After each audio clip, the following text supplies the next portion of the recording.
बिस्मिल्लाहिर्रहमानिर्रहीम। अस्सलामुअलैकुम। आज हम जिस टॉपिक के बारे में बात करने जा रहे हैं उसका नाम है variation of hydrocarbon, carbon monoxide, nitroxide concentration in exhaust of conventional spark ignition engine with fuel air equivalence ratio.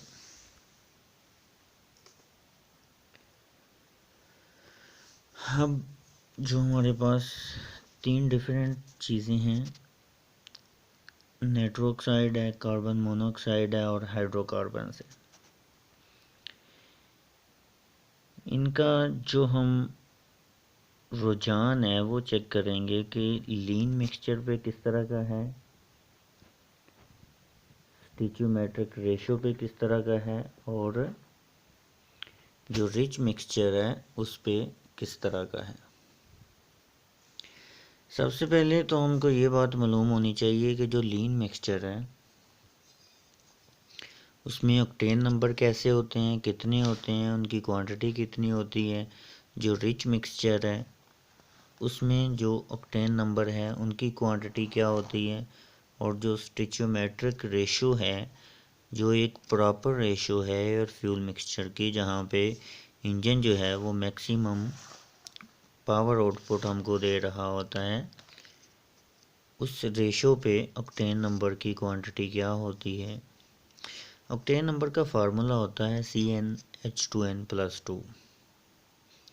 अगर हम कार्बन के 2 आइटम रखेंगे तो हाइड्रोजन के हमारे पास 6 आइटम होंगे।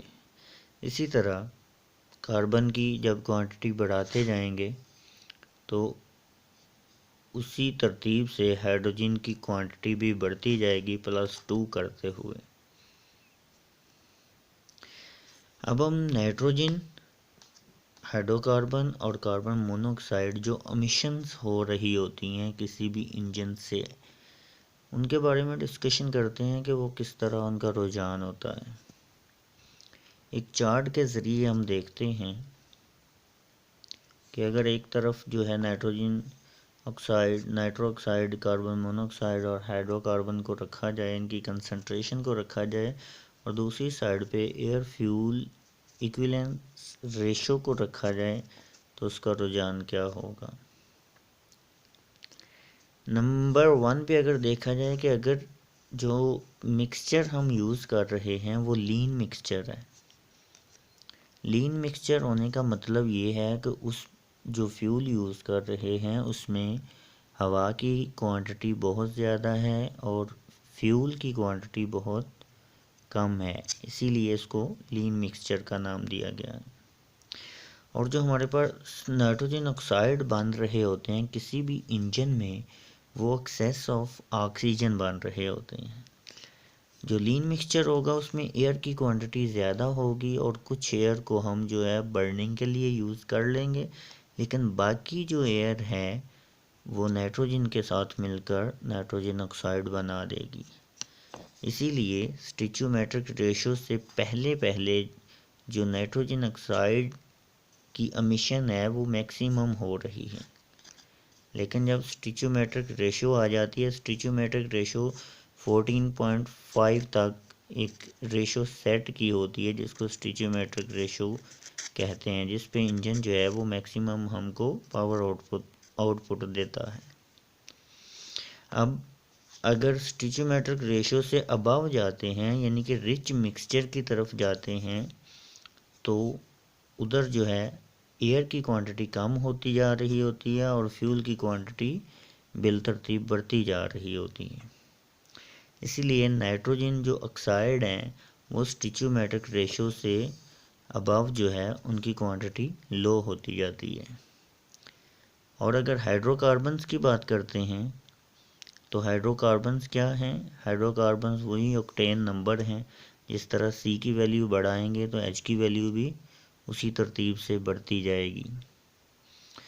अब अगर लीन मिक्सचर की बात करें तो लीन मिक्सचर में हाइड्रोकार्बन्स कम होंगे as compare to rich mixture, क्योंकि लीन मिक्सचर में क्वांटिटी ऑफ एयर ज़्यादा है और क्वांटिटी ऑफ फ्यूल कम है। इसीलिए शुरू में जो है हाइड्रोकार्बन की क्वांटिटी कम है, लेकिन स्टिचोमेट्रिक रेशो के बाद क्योंकि फ्यूल की क्वांटिटी बढ़ती जा रही है, एयर की क्वांटिटी कम होती जा रही है, इसलिए हमारे पास जो हाइड्रोकार्बन्स हैं उनका रुझान भी बढ़ता जा रहा है। अगर हम कार्बन मोनोऑक्साइड या कार्बन ऑक्साइड्स की बात करें तो कार्बन ऑक्साइड्स भी बेसिकली ऑक्टेन नंबर पे ही डिपेंड कर रहे हैं। शुरू में क्या होगा कि ऑक्टेन नंबर लो होंगे, यानी कि लीन मिक्सचर है। लीन मिक्सचर पे उस कार्बन जो ऑक्साइड्स हैं उनकी क्वांटिटी भी लो होगी, और स्टोइचियोमेट्रिक रेशो के बाद क्योंकि रिच मिक्सचर आता जा रहा है, इधर फ्यूल जो है वो बढ़ता जा रहा है, एयर की क्वांटिटी कम होती जा रही है, इसलिए कार्बन मोनोऑक्साइड जो हैं उनकी क्वांटिटी भी बिलतरतीब बढ़ती जा रही है। आज का यही हमारा लेक्चर था। मिलेंगे नेक्स्ट टाइम। अल्लाह हाफिज़।